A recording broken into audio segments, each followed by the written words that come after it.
Bismillahirrahmanirrahim. Bi ayyi syai'in tajazimu wujudillahi ta'ala.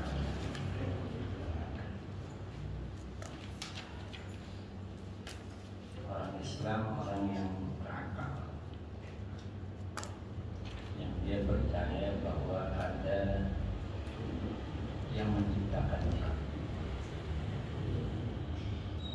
Dunia mengatakan tidak ada yang menciptakan, dan dia yakin sesuai dengan ada langit, ada bumi, ada turun hujan dan lain sebagainya, menunjukkan ada yang menjadikan, yang menurunkan, yang mengadarkan, yang menyadarkan. Firaun yang mampu jadi Tuhan, sebenarnya dia tahu dirinya bukan Tuhan. Tahu dia keluar dari perut ibu, mustahil dia tidak tahu. Ya, sebenarnya dia kalau pada gengsi mengatakan aman tuh Rabbi Musa wa Harun, aku percaya dengan Tuhan yang Nabi Allah Musa dan Nabi Allah Harun alaihissalam. Karena gengsi peka yang tidak beralasan hanya sekali oleh setan, iblis, akhirnya begitu tanpa sadar. Jadi sebenarnya kalau dia tahu, iblis sendiri nggak mengaku dirinya sebagai Tuhan. Iblis sendiri nggak mengaku dirinya sebagai Tuhan. Dia tahu, iblis tahu, bahwa dia nggak bisa sama sekali menciptakan apa. Dia lemah. Yang tadinya dia berada di tempat yang nikmat, ya, jadi diusir. Kalau dari iblis dia Tuhan, dia tidak mau diusir. Ini Allah Rabbul Alamin, kata iblis, saya takut sama Allah yang menciptakan alam. Tahu iblis, tapi dibikinlah oleh iblis itu pelajaran yang buruk, yang jelek, yang menyesatkan. Memang begitu iblis. Dia kasih pelajaran-pelajaran yang baik yang bakalan berpisah antara dia dengan pengikutnya.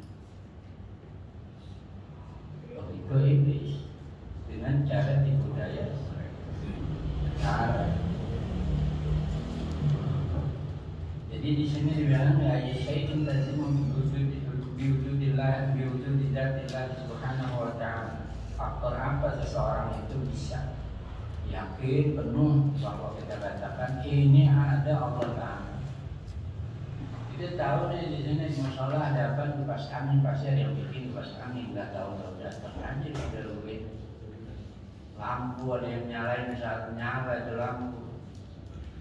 Ya, perkembangan pasti ada yang membuat itu kita yakin. Ya, kita yakin. Al-Imam Abu Hanifah Nu'man bin Thabit ketika ketemu orang-orang Dahriyah, orang-orang yang anti Tuhan, tak percaya, dia hanya mengatakan semua ini kemauan alam. Kemauan alam tidak. Kita hidup, kemauan alam mau dihidupkan, kita mati, begitu memang.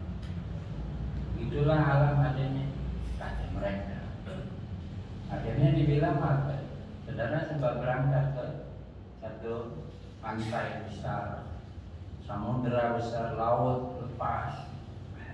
Anda lihat di situ ada kapal, dipukul karena ombak, dipukul sama ombak. Dia kalau kata ada nakodanya, dia akan lari dan akan karam sama sekali. Tapi ada nakodanya. Kalau nggak ada nakodanya, bisa nggak dia berjalan terus? Siapa yang menjalankan itu kapal sebenarnya? Ya, di samping ada nakodanya. Siapa kira-kira? Adakah kalau saya katakan tidak ada yang menjalankan sampai bisa berjalan dengan selamat? Nggak masuk akal. Kata orang Dahriyah. Kaum Dahriyah mengatakan semacam itu. Ya, ketika dipukul dengan ombak sama sekali, dihampaskan untuk kapal ke pinggir lautan atau ya karam sama sekali. Kalau nggak ada nakodanya, kira-kira kalau nggak ada nakodanya bisa berjalan secara utuh kagak? Mereka mengatakan tidak. Kalau ada di kamar Anda tahu-tahu ada ranjang kayak kasur rapi sama sekali, tahu-tahu kata Anda katakan ini ada yang bikin, tapi kagak. Kalau Anda katakan tidak, masuk akal enggak? Enggak masuk akal, pasti ada yang menciptakan. Apalagi langit bumi, ya yang tampak tiang sama sekali langit. Tampak tiang kan Al-Quran bilang begitu. Bila diamalin taronah, Allah telah ciptakan ini langit tampak tiang yang kamu saksikan tapi nggak pikirin itu. Dan begitu bahasanya. Makanya Allah Subhanahu Wa Taala dalam Al-Quran sering mengatakan afala yanzuruna ilal ibili kaifa khuliqat wa ilas samai kaifa rufi'at. Berapa kali itu? Afala yanzuruna ilal ibil, kepada yang paling dekat lebih dahulu onta. Kamu lihat tuh onta. Belum lagi ontanya Nabi Allah Saleh, satu mukjizat ya, yang diketok daripada batu tersebut keluar onta. Memang bisa kita iseng-iseng ketok batu keluar onta, bisa enggak? Ketok batu kita hancur dari batu. Kita pakai apa kayak pokoknya yang penting ujungnya hancur ke batu, keluar kali. Nah, ada. Demi memang yang suruh ngetok siapa, yang diketok nih siapa, memang udah ada nih. Bakalan keluar apa, memang Allah Ta'ala udah punya urusannya. Oleh karena itu para nabi mendapatkan mukjizat bukan kekuasaan nabi dan para rasul, tapi kekuasaan dengan izin Allah. Wa ila samai kaifa rufi'at. Itu kan apalagi yang dulu ilal ibili wa ilal samai. Wa ila samai kaifa rufi'at wa ila jibali ay fala yanzuruna kaifa ila jibali kaifa nusibat. Itu kalau karena ada gunung yang Allah Ta'ala tancapkan terjadi apa? Itu gunung Allah Ta'ala kasihkan Allah Ta'ala. Bahasa kita itu semacam kayak paku bumi. Kalau nggak ada paku bumi, gedung apapun bakalan rubuh. Begitu juga ini bumi. Keseimbangannya Allah Ta'ala kasih. Adanya lautan, ada daratan, adanya pegunungan. Kalau itu kagak ada, nggak keseimbangan, itu manusia kagak bisa. Itu kan tantangan Allah Ta'ala. Anda boleh cari, Anda boleh ilmukan, Anda boleh cari dah.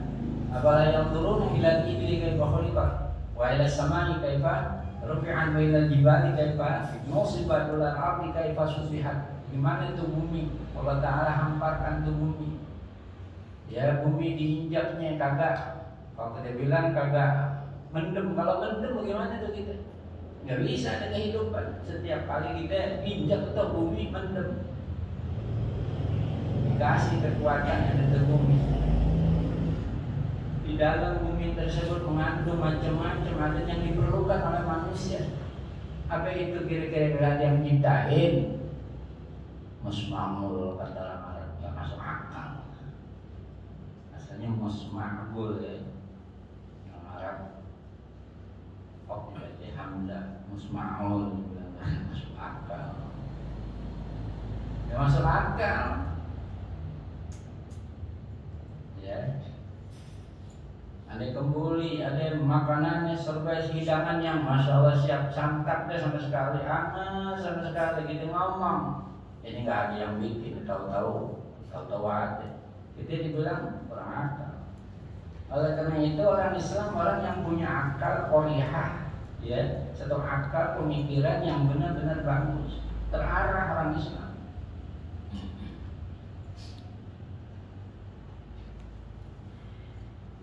Apa kata guru? Anna man nadhara ila al-ardi was samawati wa ma bainahuma min ajaibil makhluqat wa lam ya'taqid anna laha ilahan wa khaliqan fa huwa musawwat fi aqlihi.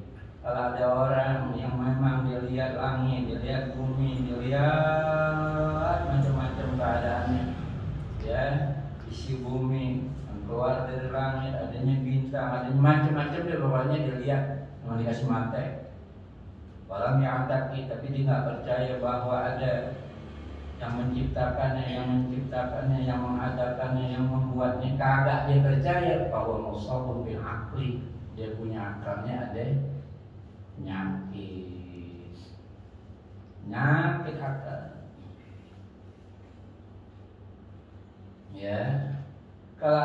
akal nggak jalan, hati ketutup habis.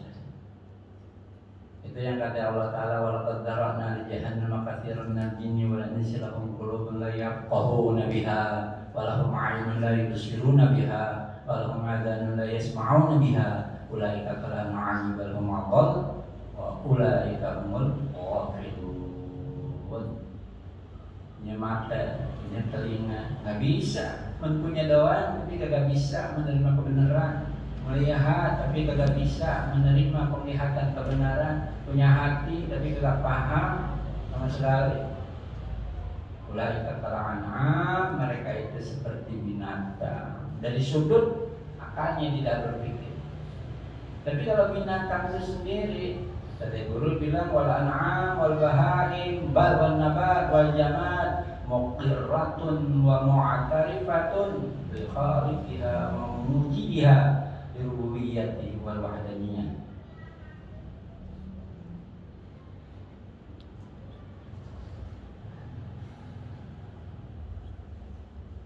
Yang namanya binatang, mau ternak, mau binatang, apa kayak unggas, mau binatang, pokoknya judulnya binatang yang selain manusia. An'am wal bahaim.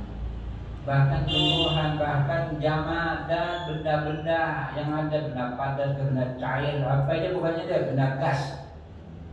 Muqirratun wa mu'tarifatun li khaliqiha wa mujidiha. Mereka berikrar, mereka mengakui bahwa dia yang ciptain.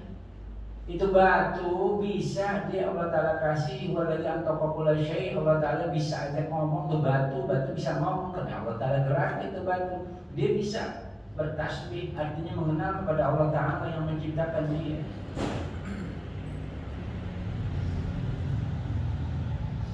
Itu jamadat, nabat, batu, kayak tumbuhan yang lainnya semuanya itu pada berikrar, pada mengakui bahwa dia adalah makhluk.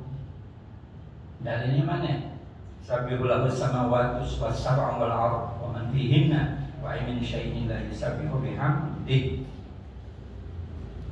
Semuanya langit, mau lapisannya, mau apa ini, mau yang ada di benda-benda langit semuanya, wal ardh, dan benda-benda yang ada di bumi, apa aja semuanya. Wa man fihinna, dan siapa aja yang bersifat berakal, baik jin, malaikat dan lain sebagainya. Wa min syai'in la yusabbihu bihamdihi. Tidaklah ada pun satu pun dari makhluk yang Allah Ta'ala ciptakan kecuali mereka bertasbih. Bertasbih artinya mengakui adanya Allah. Bertasbih artinya mengakui adanya Allah Ta'ala. Kalau dikatakan subhanallah maha suci Allah, tidak, dua, tidak, ini mengakui, ditahu. Kalau dikatakan Allahu Akbar, itu mengakui kebesaran Allah Ta'ala. Semuanya kecil, itu makhluk. Tapi kalau ada orang yang mengingkari akan adanya pencipta, begini hari umpamanya dan orang padahal saya udah luar biasa, dulu nggak kenal HP, sampai kenal HP, tapi giliran masalah ditanya ke Tuhan nggak ada yang menciptakan. Kalau HP ada, laptop ada, komputer ada, kalau langit dan bumi nggak ada. Otaknya kemana ditaruh? Di mana dia adanya taruh? Ya, salah. Itu orang na'udzubillah min dzalik, na'udzubillah min dzalik. Alhamdulillah mayyasha yudlil mayyasha. Kalau Allah Ta'ala mau kasih petunjuk orang gampang aja. Tapi kalau Allah Ta'ala udah mau kasih, dia sesat selama-lamanya sampai akhirat, dia tidak tahu jalan kecuali neraka, dia tahu tempatnya. Nggak ada jalan buat neraka surga. Tahunya jalan ini jalan, padahal dikasih tahu ini neraka bagiannya, masih tetap jalan itu juga. Di dunianya tekak sebegitu rupanya, tetap dikatakan bahwasanya Allah Ta'ala atau yang pencipta langit ini ada, tetap berkeyakinan semacam itu. Padahal kalau kita tanya, ini pisang ada yang numbuhin, nggak ada. Terus jadi bisa jadi pisang goreng, pisang rebus, macam-macam kan, aneka macam tuh. Makanan yang ada dari pisang, dari singkong, dari macam ada yang bikin, pastilah akal gak terima kalau nggak ada yang bikin. Giliran ditanya, ini makhluk bumi, langit, semuanya ada yang menciptakan. Kagak dia mau sendiri, tidak mau sendiri gimana? Ustaz, kita kan begitu banyak dikasih nikmat Allah. Kira kalau ada yang robah nikmat Allah, apa hukumnya itu? Umpamanya robah muka, operasi plastik, hidung, operasi mulut, operasi rambut yang hitam pakai dikeliling, apa hukumnya itu?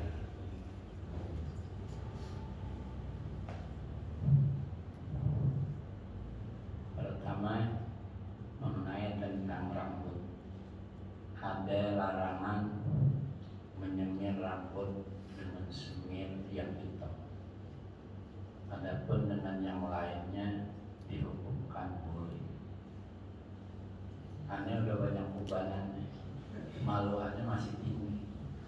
Maluannya masih tinggi, kalau pengen dianggap masih muda ya. Padahal jalan terus boyongan itu bahaya. Yang penting kan casing gitu. Ya, jangan melarang kan. Akhirnya aneh yang putih, aneh bikin deh proyektor. Ya, ya baik dicat. Ya benar aja deh pokoknya sifatnya hitam, semir. Pakai pacar hitam. Ya padahal gitu kalau dapet pacar hitam nggak demen. Nah demen ya kira kepala kita demen, hijau pada putih, kuning pada putih. Ya perubahan ini ada terjak, artinya melanggar nggak dengan peraturan Allah. Gitu juga. Kalau memang ada peraturan Allah yang diterjak, berarti nggak boleh.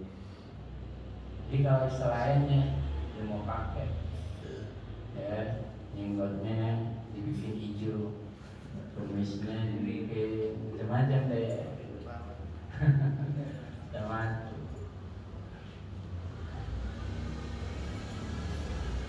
Mampu tuh sama mampu. Dulu kita kalau main perayaan tuh ada yang inang mampu. Ya banyak banget warnanya juga semuanya mampu. Jarang orang ngomong mampu. Ada juga es mampu. Zaman dulu itu. Itu boleh nggak tuh kira-kira selain daripada kita dirubah gimana hukumnya?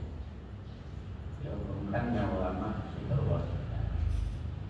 Jadi perubahan itu dilihat dulu dengan kacamata syariat. Perubahan yang diperbolehkan juga.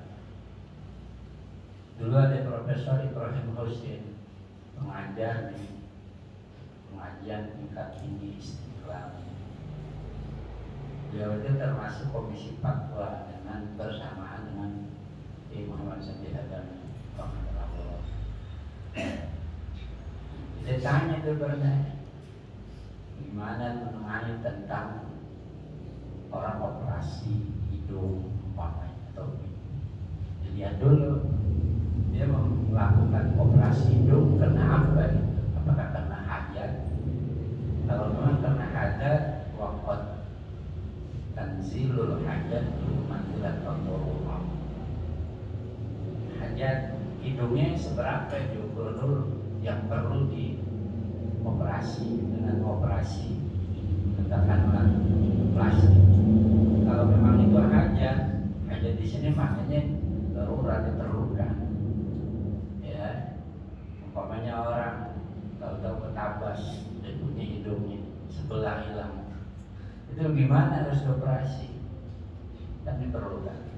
Setelah dioperasi nantinya gimana kalau wudunya sah nggak tentu mandi janabahnya? Ya kata beliau sah kalau idal kaham, kalau udah jadi mendaki.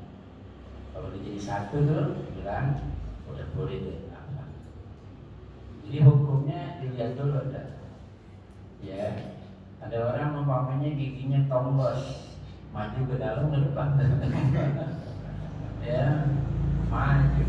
Atau beneran dia sakit gigi, katanya ini bilang lo ambil aja tuh apa itu lendak memboje, lo masukin di mana yang bolong. Ya, bener. benar dipakai, yang bolong, digituin gigi yang lain. Seminggu pada rontok, seminggu pada rontok. Ya, gue sebelum waktunya. Ya, lebih dahulu. Aneh punya rambutnya jarang tapi enggak cepet ubah, tapi gigiannya kalah nih gigi, kata dia bilang kalah di gigi. Kenapa sebabnya? Nggak taunya salah apa pakai apa namanya teteh tombolnya. Yang salah siapa? Bukan teteh tombolnya kita, karena mengerjakan suatu tanpa ilmu. Ibu kita salah nggak? Nggak salah, memang tujuannya supaya anak baik. Yang salah kita. Kalau kita salahin orang tua kan salah.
Walaqad zara'na li jahannama katsiran minal jinni wal insi lahum qulubun la yafqahuna biha wa lahum a'yunun la yubsiruna biha wa lahum aadanun la yasma'una biha ulaika kal an'ami bal hum adall ulaika humul ghafilun.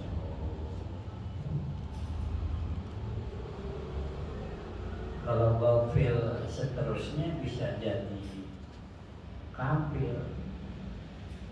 Ya, gokil seterusnya itu bisa jadi kafir. Ya, baik.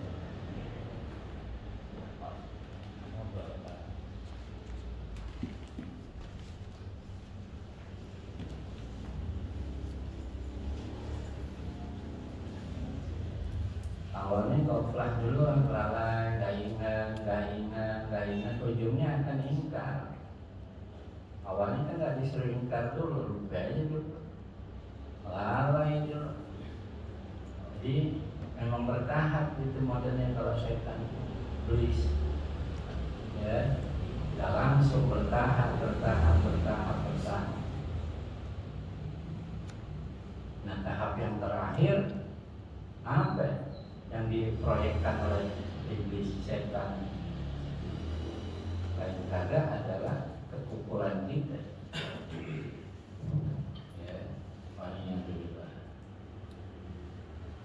Jadi permasalahan yang tadi ditanyakan, bagaimana kita merubah hal-hal yang memang tadi disebutkan. Maka oleh karena itu agama melihat lebih dahulu. Sudut perubahan itu menurut agama diperbolehkan oleh agama. Kalau memang tidak diperbolehkan menurut agama adalah dikaji dulu itu perubahannya. Perubahan yang gimana dikaji dulu. Ini kan kalau yang namanya hukum, kalau hukum ya dulu ma'alah wujudan wa'adamah. Hukum itu berorientasinya hanya dua, terjadi tidak, boleh atau halal atau haram. Begitu dilihat dari pandang ilatnya, sebabnya kenapa. Paham ya? Sebabnya kenapa.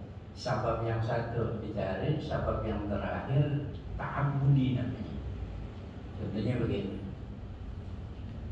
Seorang perempuan di janda itu kalau mau nikah lagi kan dia harus istimroh atau disebut dengan iddah. Nunggu dulu kan masanya. Supaya apa? Supaya rahim yang ada di dia itu kosong daripada embrio atau sperma yang ada pada laki yang pertama, dari laki yang pertama. Paham atau enggak? Maka ada yang 4 bulan 10 hari, 3 bulan 10 hari, atau ada masa di mana dia salah satu buku 3 kali suci. Tapi jangan bicara dulu indah. Tapi indah itu ada, yaitu masa disuruh istibro untuk bersilaturahim. Caranya bagaimana? Nggak boleh kawin dulu ke janda. Mau janda mati kayak lakinya, atau janda diceri gitu. Harus ada karantina dulu, isolasi mandiri tadi.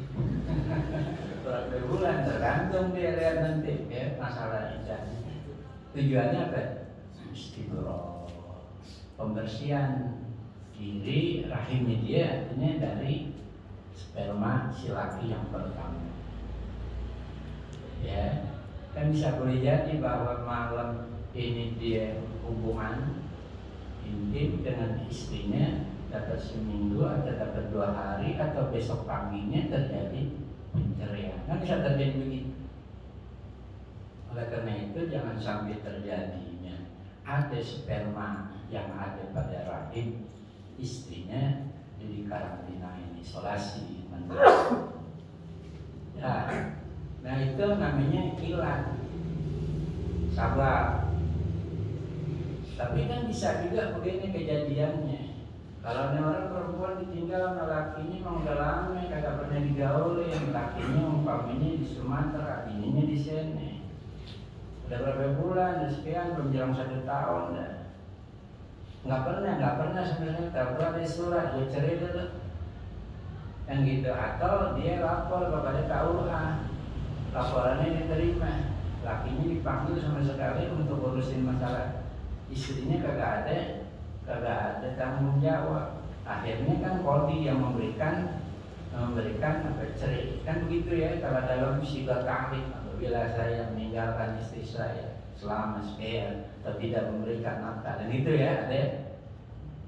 Nah itu akhirnya kodi yang memberikan keputusan. Dia setelah itu harus kita juga. Padahal kan udah setahun gak digaulin. Kemungkinan ada nggak sperma laki-laki dari yang pertama yang sah, katakanlah perempuan benar sama sekali. Udah kagak ada sama sekali dah ada perempuan, nggak sama sekali berbuat macam-macam. Ya, berarti kan sebenarnya nggak diperlukan tuh ada isolasi mandiri, nggak diperlukan sama sekali, karena udah pasti rahimnya itu kosong daripada sperma lakinya kalau digaulin.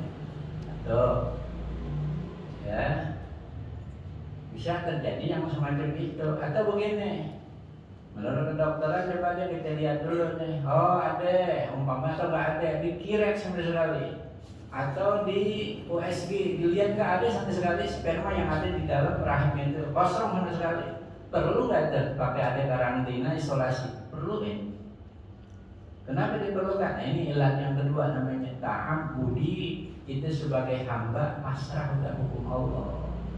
Jadi kalau hukum yang pertama karena ilatnya hanya semata untuk karantina pembersihan rahim semata-mata itu doang, atau nggak ada ilat yang kedua adalah ta'abbudi, ini orang masih cari akal-akalan. Aneh udah clear, atau aneh udah di SG udah nggak ada sama sekali sperma yang ada di dalam rahim, maka hukumnya adalah tampak laki nunggu iddah. Ada orang laki-laki yang mau nikah masih janda, dinikah aja, nggak perlu pakai iddah lagi. Kalau ilat yang pertama satu ilat doang, yang kedua harus ada ilat ta'abbudi. Dua ini nih. Jadi sebagai hamba memang harus taat dan bakti, udah ikutin. Meskipun di WSI kagak ada urusan sama sekali tentang embryo atau sperma yang ada, tapi wajib ya istibro atau iddah. Itu yang dibilang kalau pertanyaan dilihat dulu dari unsur ini perubahan yang diperbolehkan agama, diukur nanti. Agama punya ukuran tertentu. Ya ini dianggap yang boleh, ini dianggap yang tidak boleh. Ya, barangkali ini kita minta tambahan.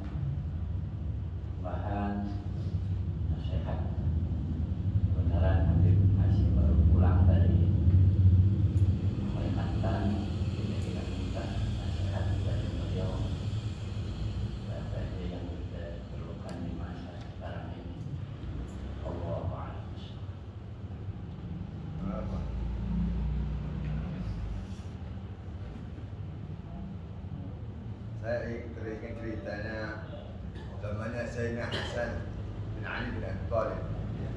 Sayyidina Hasan radhiyallahu ta'ala, Sayyidina Husain bin Ali bin Abi Thalib radhiyallahu ta'ala. Zamannya Sayyidina Hasan itu kawinnya banyak, hampir ratusan kawin Sayyidina Hasan. Tapi Sayyidina Ali, ayahnya Sayyidina Hasan itu naik mimbar pidato, pas kerumunan orang pidato, jangan kalian sekali-kali lagi mengawinkan Hasan. Sudah cukup, karena terlalu banyaknya kawinan. Akhirnya satu orang dari Bani Tamim naik ya. Kalau seandainya anda punya anak perempuan 10, anda kawinkan sama Hasan. Karena tabarukan di Rasulullah. Nah, di sini ada satu cerita yang menarik, masalah tadi itu apa? Masalah janda, masalah iddah, atau masalah ini, dan di surat Al-Baqarah juga ada. Waktu zamannya Muawiyah punya anak Yazid. Sayyidina Hasan di Madinah, Yazid di Kufah. Kebetulan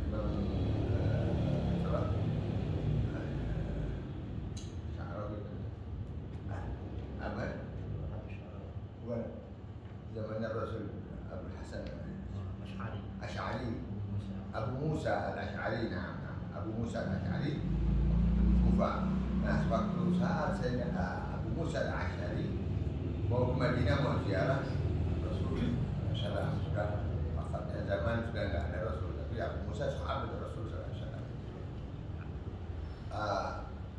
Yazid bin Muawiyah ini dengar bahwa ada satu wanita cantik banget di kota Madinah.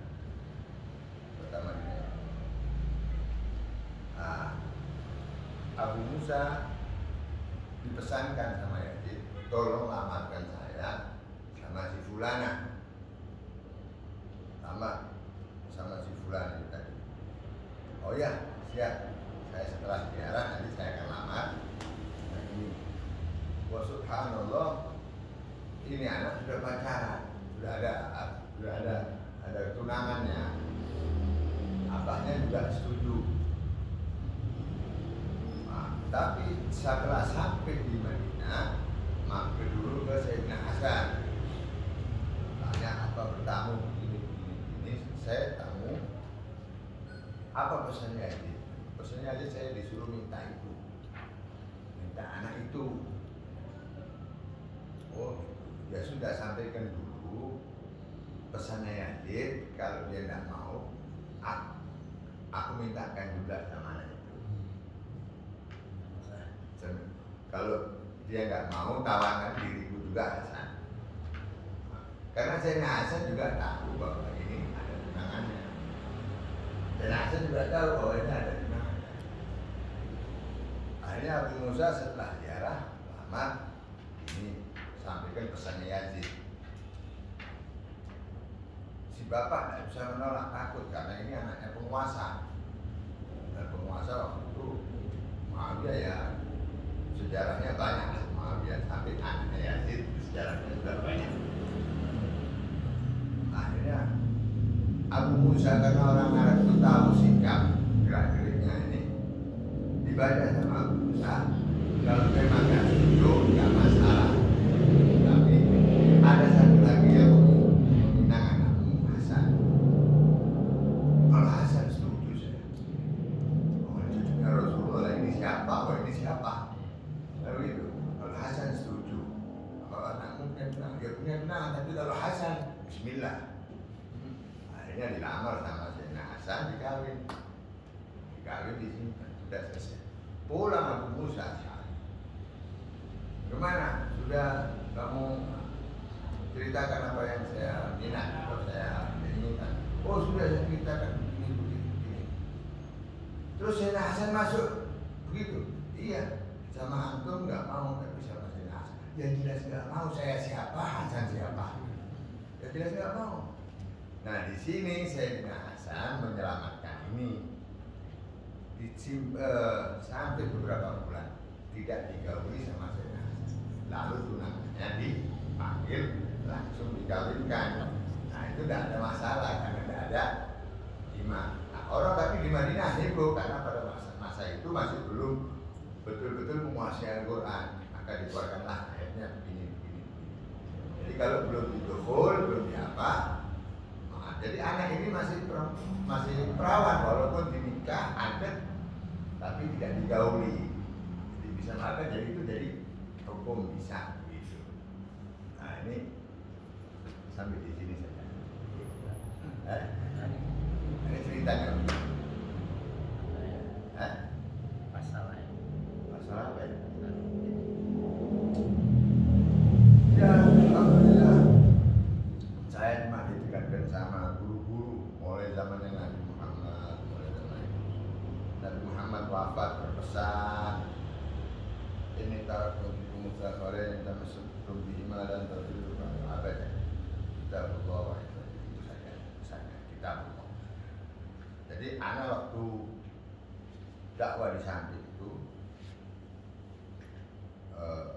ya seperti begini.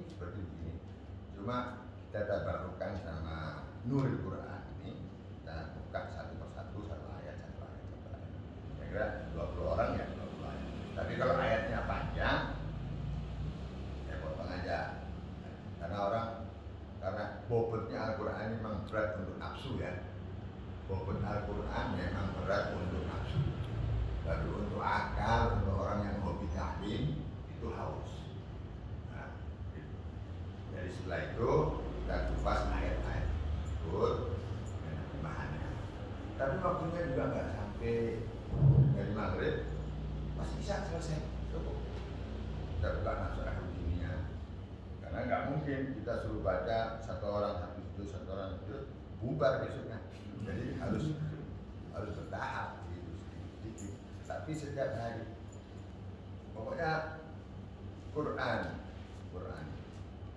semua ulama sampai dari Rasulullah sampai kiai ulama sampai Quran sampai Al-Quran itu walaupun tidak dibaca dilihat saja sudah mendapatkan fadilah karena melihat Quran lebih afdal melihat Al-Quran daripada melihat Ka'bah. Karena kemarin saya dapat masukan dari Al-Walidain bahwa kita membaca Al-Quran itu kita ini berdialog sama Allah. Lagi dialog.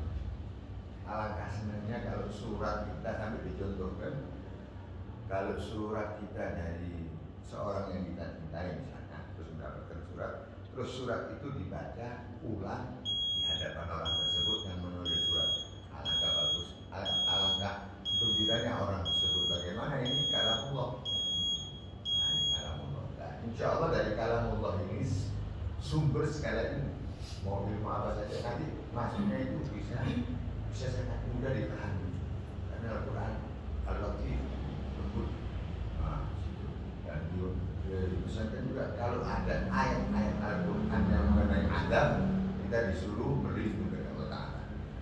Kalau mengenai jannah ya tidak sulit firdausi ahad wala adwa ala nari jahim. Nah, kalau mengenai jannah apakah pantas masuk surga? Jadi kita setelah merenung kita ini disuruh tafakkur, disuruh merenung. Karena di saat merenung nafsu itu nggak paham akal, terus renungan ini nafsu itu nggak paham. Tapi dia menunggu. Oh maksudnya begini, dia tidak diam-diam. Nah, gitu. Jadi nafsu cuma ambil hasil saja. Tapi kita wajib merenung. Karena Allah Ta'ala akan merenungkan